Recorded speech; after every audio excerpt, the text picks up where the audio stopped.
our topic on a wider network. We've looked at the eye, we've looked at the pharmaceutical side and companies. Let's look more at a broader scale with our next speaker, a consultant on the Ethics Matters Chair on the Ethics Committee of the Philippine College of Surgeons, Dr. Francisco Tranquilino.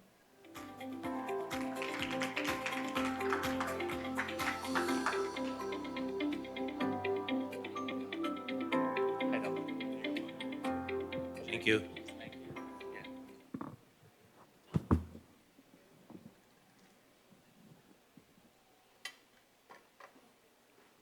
Good morning. Thank you for the invitation to be with you this morning. Thank you, Sherman. This is, I think, third or fourth time that I have been invited by your group, uh, Philippine College of Physicians, not surgeons. I'm Dr. Kiko Tranquilino from PGH. I'm a consultant on ethics matters of PHAP, the Pharmaceutical and Healthcare Association of the Philippines. And I'm the representative of the Philippines to the International Federation of Pharmaceutical Manufacturers and Associations. I was once called by one pharmaceutical company when I bought something from them. Yung resibong binigay sa akin, Dr. Dr. Mexico City Principals Tranquilino. That was written in the official receipt. So I thought they were joking. But the teller at the cashier was telling me sa computer daw nung company, yun yung nakalagay na pangalan ko. So this morning, I'll try to discuss with you conflicts of interest in the global or international perspective. But before doing that, I need to talk to you first, briefly, touching more on conflicts of interest and the local setting, particularly PHAP, which was briefly discussed by Dr. Ronque a while ago.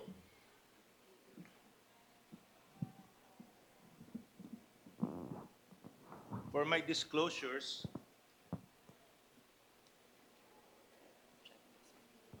I used to work for the pharma industry. I used to be with Pfizer. I'm their consultant on their cardiovascular products. I also work for Terra Pharma, and my last was with Takeda. No? So I have nothing against pharmaceutical companies, but I was labeled as anti-pharma company because of my advocacy on this matter. So when we talk about patients, we talk of possible conflicts of interest in our interactions. A conflict of interest occurs in a situation in which professional judgment regarding your primary interest, as discussed earlier this morning, such as research, education, or patient care, may be unduly influenced by the secondary interest. So as physicians or healthcare professional, our primary interest is patient care. However, if an employee or an agent of a pharma company enters the picture, this becomes a secondary interest and may compromise our independent judgment. So the health of our patient, as discussed with you earlier today, is your first consideration. There's no other choice but to put it as your first interest because of our profession. Patients and the community trust us, doctors, and public trust and confidence we have in our profession. The doctor's interest should be able to withstand public and professional scrutiny and conform to professional and community standards and expectations. Some major issues that we must look into are one, conflicts of interest, transparency, adherence to relevant legislations. The administrative order of DOH was presented by Dr. Ronque a while ago. Guidelines, depending on your societies, your Philippine Board of OFTA may have their own guidelines. PCP, we have our own guidelines, PMA, etc. Trust and public perception are very important issues as well. Public perception is usually correlated with trust, and we must be able to protect it. In a survey in 2015, people were asked of their trust on different professionals. And as you can see here, nurses, pharmacists, and medical doctors enjoy a high trust ratings for being honest, etc., in their profession. However, the same group of respondents were asked on how they perceive the industry as a whole, and it showed a different result. In here, the healthcare profession, the healthcare industry, the pharmaceutical industry were at the lower part of the trust rating. This means that the public would trust their own doctors because of the relationship that has been established. But as a whole, the public perceive our profession, the healthcare industry, and the pharmaceutical industry as not trustworthy for various reasons. Because there are some points in time wherein our relationship with the pharma company has been questioned. We are accused of being bribed by the big pharmaceutical companies. And in recent years, it did not help when we are bombarded by news that several pharmaceutical companies were fined. For example, this is in 2012 or 2015, Pfizer was fined a huge amount for selling products that are not their usual indication. Eli Lilly was also fined, Janssen, J&J, for various violations. And in Korea, doctors were indicted, or pharmaceutical companies were indicted for bribing doctors. These were the slides that I used to show during my previous lectures. I did not realize that soon we'll have some issues also locally.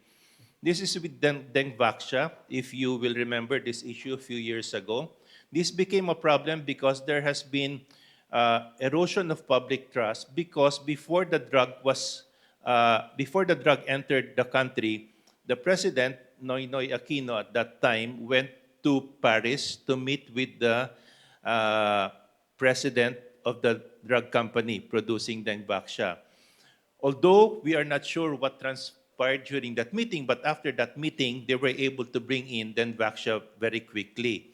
So it may not be true, there may not be any influence at all, but publicly we perceive it that something happened during this interaction with the president of the Philippines and the president of Sanofi. So we had a lot of difficulty pushing for the product, even if we know that Dengvaxia would really help the disease in our country. So most of the marketing efforts of the pharmaceutical companies are focused on influencing doctors like us because we are the ones who give out the prescriptions. And recently, I'm sure that you are all aware of the controversy locally of a local pharmaceutical company that has been in the news in the Senate hearing, Congress hearing, because of some perceived unethical practices. We don't know yet what happened to the case in Congress. In PCP, we don't know what happened to the case of those being complained about this. No? So what I'm trying to show you is that it is very difficult to regulate the industry. And the pharmaceutical companies, even though that we know that they are part of our healthcare system, most of their practices actually are geared towards sales and marketing.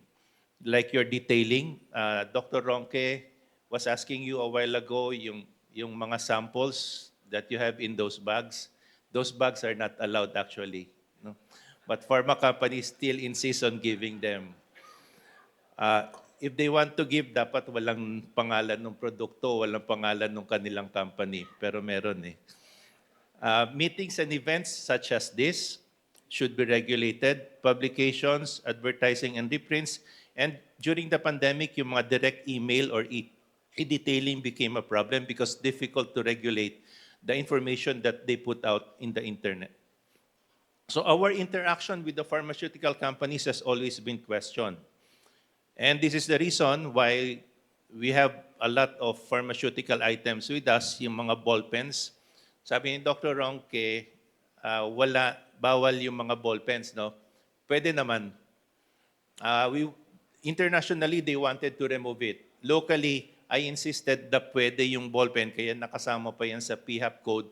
And during conventions, ballpens and yung paper, where pads, wherein you can write kung ano yung nila-lecture. So pwede yon in the context of the CME setting. So dapat hindi binibigay sa labas, nandito lang yan sa table ninyo during conventions. So gone are the days wherein if you go to the doctor's clinics, you have this mounts of giveaways, no? Mga mugs, etc. Ballpens, ang dami. Because kahit na we do not say it's not true, studies would show us that less than a minute of sales rep interaction with us would increase our prescription by 16%. Kasi other doctors would say that, hindi naman ako affected kasi dumaan lang yan sa kliniko, pumirma ako, etc. But meron, based on studies. And 3 minutes or more would increase your prescription by 52%. Samples, as I've said, are marketing tools. The manufacturer needs to figure out the right amount of samples that the rep has to drop off in order to maximize the number of pods. So if you're a specialist, med reps have labels. Some doctors are 1x or 2x or 3x doctor. Meaning once a week, twice a week, or 3 times a week pupunta sa clinic mo yung pharma to cover. Because the more they cover you, the more important you are because malaki yung RX na nabibigay mo sa kanila. As you increase the number of items given to the doctors, the more increase in their prescription. However, as doctors, we always deny this, that we are affected. We have this illusion of unique invulnerability. In a survey, doctors were asked, how much influence do med reps have on your prescribing? Around 61% of us will say that I'm not affected. But if you ask the same doctor, how are your friends or colleagues affected? 61% or 51% of us will say, my friend doctor is affected, but I'm not. So most surveyed physicians denied that gifts could influence their practice, and the more gifts received, the less likely you are to believe that prescribing would be affected. So what pharmas are doing, give more gifts, because the more the doctors will deny that they are affected. Meals. We're used to being treated by companies to meals. In this particular survey of some cardiovascular products, rosuvastatin, olmesartan, and nebivolol, and an antidepressant, treating doctors to meals would increase their prescription. That has been shown in studies. And not only that, if you treat them to a more expensive meal, the more they would prescribe your medication. You see a significant increase in the prescription pag mas mahal yung pagkain na binibigay. So this is where ethics would come in. When we talk about ethics, we talk about culture also because culture affects business ethics. And different cultures will have different rules of conduct.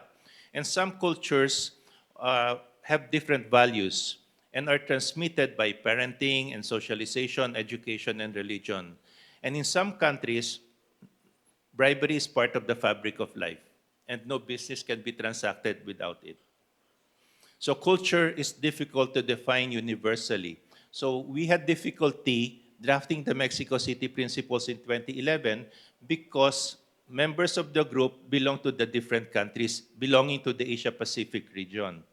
We were unable to come up to an agreement because we came from different cultures. So in the Philippines, for example, we have these different traditions or behavior. For example, would be the utang na loob.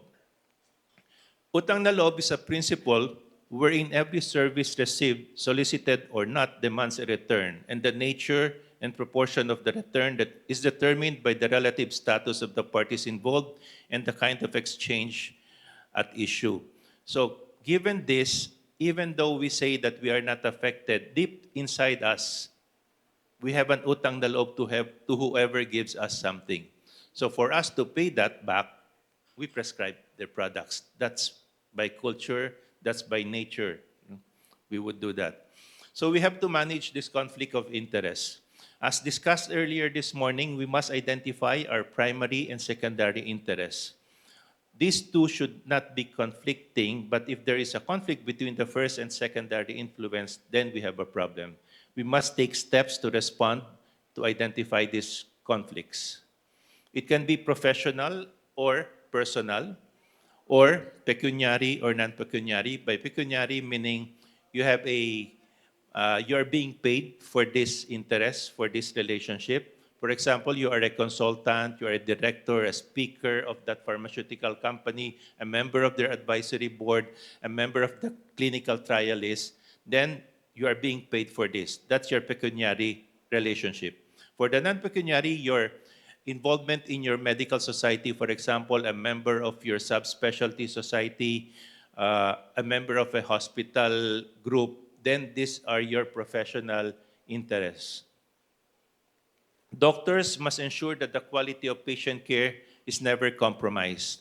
And there are some values that we should always respect, such as respect, objectivity, honesty, integrity, accountability, and transparency. When we have conflicts of interest, it is not enough to just know about it. We must do something about it in a timely manner. You can withdraw from a particular decision. You curtail your involvement in a particular activity if you see a perceived conflict of interest. If you have financial relationship and think that this becomes a conflict of interest, then you divest your financial interests or obligations. Delegate your role to a different colleague if you think this will affect your interaction with your patient. And as I've said, it should be undertaken in a timely manner and communicated to the affected parties. So these are some factors to consider in assessing the likelihood and seriousness of your conflict of interest. The monetary value. The more amount given to you, then the more serious is the conflict of interest. The scope of the relationship, the authority and discretion in a role. For example, if you are a clinical trialist, then it can affect your future decision in prescribing that product. The scope of consequences. If you are, for example, member of a group that are drafting a clinical practice guideline, whatever you input in that guideline will affect a larger number of patients, then you have a larger scope of consequence. Then this becomes a bigger conflict of interest and the extent of accountability. So, given all this, in the early 2010, 2011, 2012, with the APEC, the Asia Pacific Economic Cooperation, gathered experts to draft three principles. The Mexico City principles for biopharmaceutical sector, the Hanoi principle for construction, and another principle, I forgot the name, is for medical devices. I was member of the group who drafted the Mexico City Principles in 2011. We belong to the countries in the Asia Pacific region.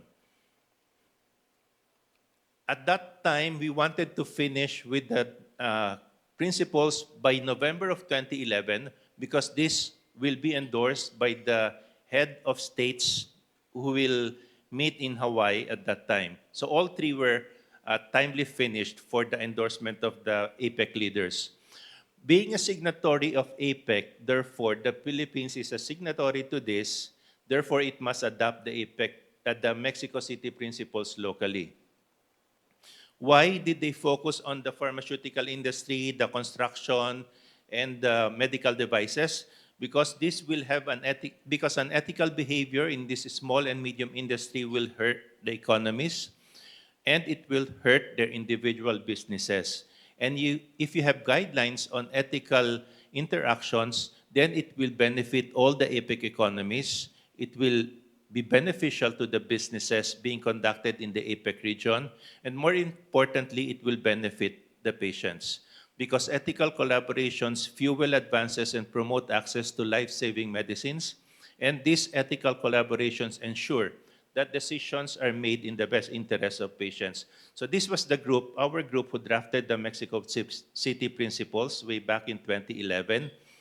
There were 36 of us belonging to the industry, the government, the academe and the civil society. I represented the academe because I was part of PGH at that time and a member of PHAP as their ethics advisor. Another member came from FDA. In the Mexico City Principles, you have 17 sections or 17 principles ranging from interactions to healthcare professional, symposia, entertainment, items and gifts. Most of these were discussed by Dr. Ronque a while ago. I will not go into the details. But what is important if you look at the Mexico City principles is that at the start of the guideline, we have the 6 basic principles. Why?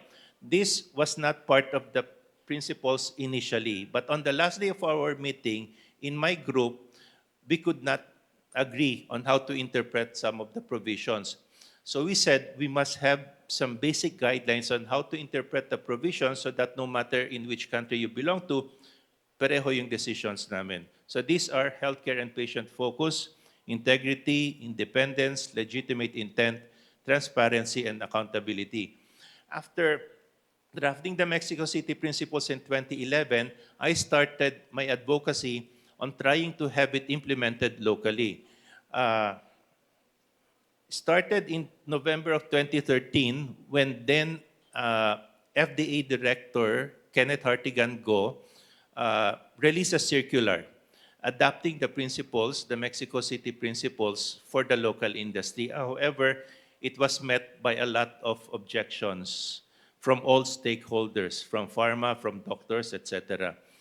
And until 2014 and until 2015, we had a lot of consultations. I was in charge of all the consultative meetings on all subspecialties, all medical societies, Luzon, Visayas, and Mindanao. In some of these, some violent objections from our colleagues in the medical profession. My most difficult interaction was with the Cebu group. No? I was lambasted. Merong radio program na yung doctor nagsalita against me in Cebu because they did not want the MCP to be implemented locally. Another hospital in Manila also had violent reaction, not Makati Med.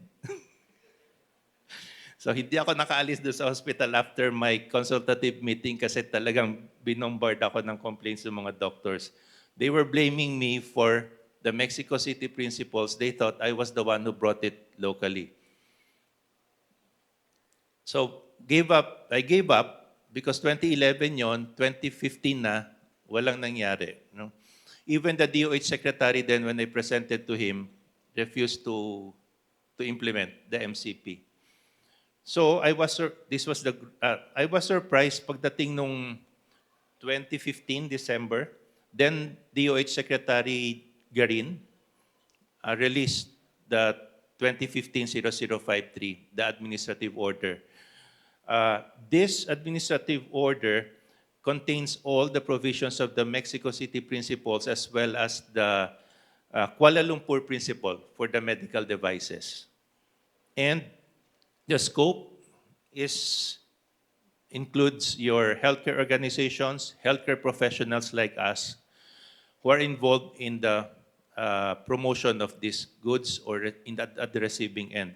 Some doctors will say that it should not be part of our profession because the code was for the pharmaceutical industry. Yes, that's true. But sino yung ka-interaction ng pharmaceutical industry? Doctors. So a slide a while ago was shown, it takes 2 to tango. No? So kung wala yung doctor, wala na mabibigyan ng produkto or wala na magpo-promote yung mga pharma. So kasama tayo dun sa provision. Dr. Ronque, or was it, I think Dr. Ronque, the reporting of amounts given by the pharma companies, actually part yun ng DOH-AO. Hindi lang siya na-implement. But part of that AO, pharma companies, when they sponsor us to convention or whatever gifts they give us, they should report it to FDA. If you look at the reporting site, may table na naka-provide doon for the pharma companies to report whatever they give us. They report before they send you abroad and they report again after you come back from abroad kasi yung expected na ginastos nyo and actual na ginastos dapat nare-report sa FDA. But it's a very tedious process. Imagine kung ilang doctors yung dadali ng pharma companies abroad, iisa-isahin yun, ire-report sa FDA. So hindi siya na-implement. Pero meron na yon. PHAP, most of you are aware, PHAP also have their own guidelines, but basically, uh, stricter yung PHAP code than the DOHAO. PHAP is a group, is an organization, ang members niyan are the multinational companies with some local companies.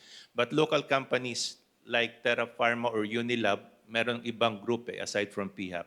PHAP have their own guidelines, stricter.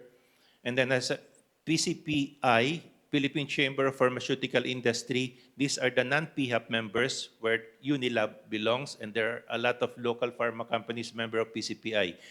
Before, when we were starting with the Mexico City Principles, walang code ang PCPI.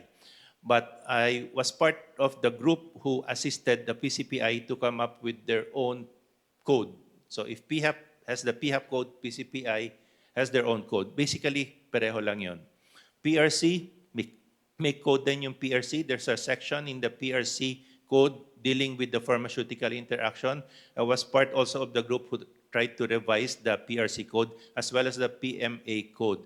We're not going to this, but just to tell you, it's difficult really using the PHAP at the PMA or the PRC code to say if there is a violation, because we have to prove that our RX has been affected by the by the interaction with the pharma before we can say na unethical yung ginawa mo, and it's very difficult. So wala pang nabibigyan ng decision adversely of violation ng ganung provision sa PRC and the PMA code. And in PCP, in our group, we have also our own code of ethics. And we went further. When I was the chair of the ethics committee of PCP, I drafted the Panatang Karangalan, the code ng PCP.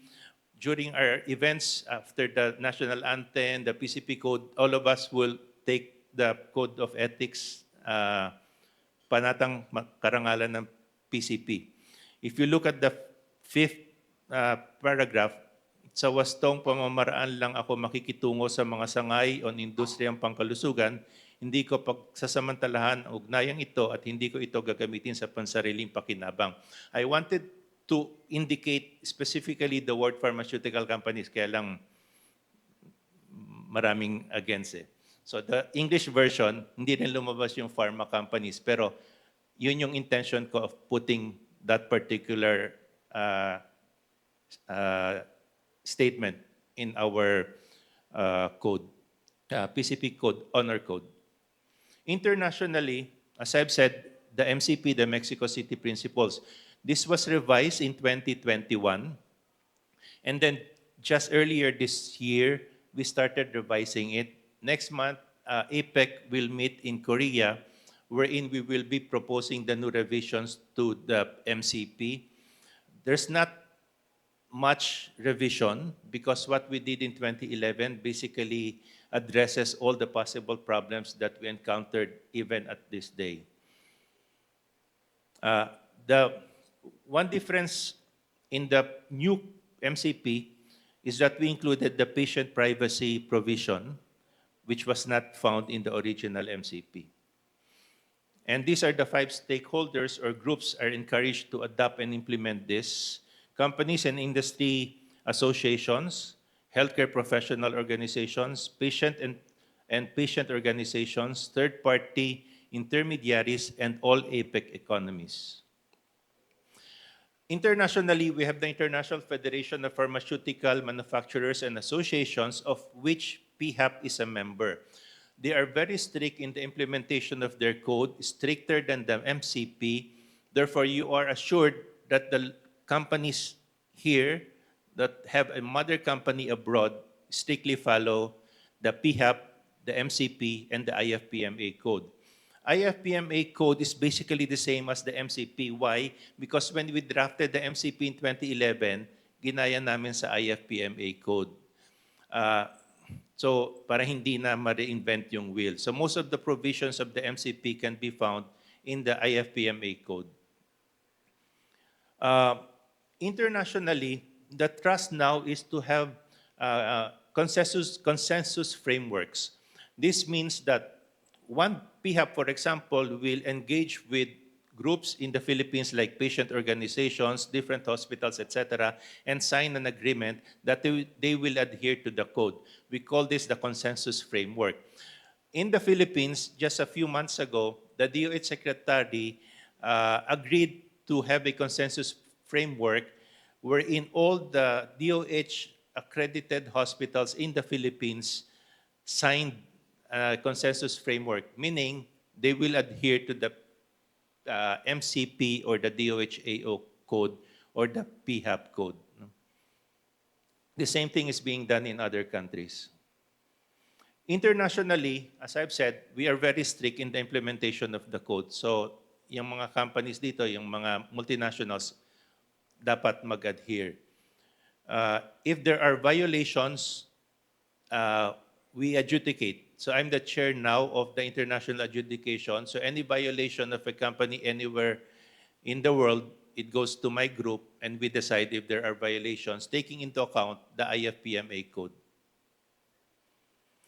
Our trust now, tapos na kasi yung APEC, we are going towards South America and Africa because these are regions wherein there are really no codes at the moment. So we are trying to build up the interaction with the Africa region and hopefully come up with their own MCP code in that region.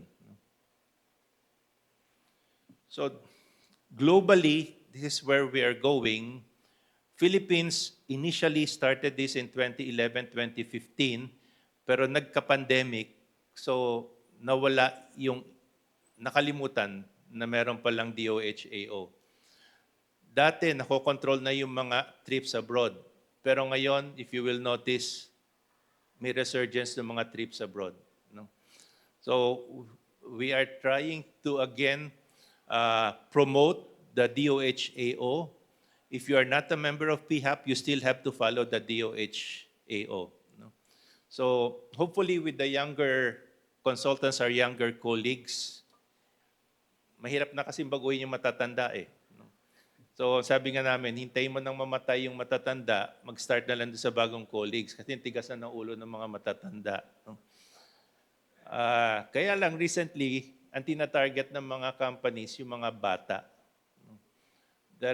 The recent issue, yung pinakita ko kanina, most of those involved are younger colleagues, sadly. So we hope that you're able to have your moral compass, as discussed by Sherman earlier. It's only you who can say if this is ethical, if this is right or not.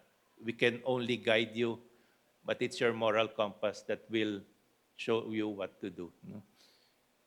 I think this is all for now. Just one last comment. Sunshine Act, meron na yan dun sa DOHAO. Ang magiging problema is because of the issue with that company earlier this year, Congress, Senate is thinking of incorporating the Stark Law. Stark Law in the US means you cannot refer to an establishment or a facility wherein you have a relationship to a certain level of consanguinity kung sila yung may-ari nung institution na yon or healthcare facility na yon. Senate wanted to include this as an offshoot of the problem na nangyari dun sa BK na issue. No? Pero I'm no longer aware of ano na yung progress ng BK issue sa Congress and Senate. No?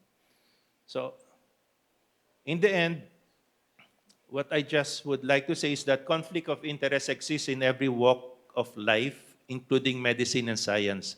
There is nothing inherently unethical in finding oneself in a conflict of interest. Rather, the key questions are whether one recognizes the conflict and how one deals with it. Thank you.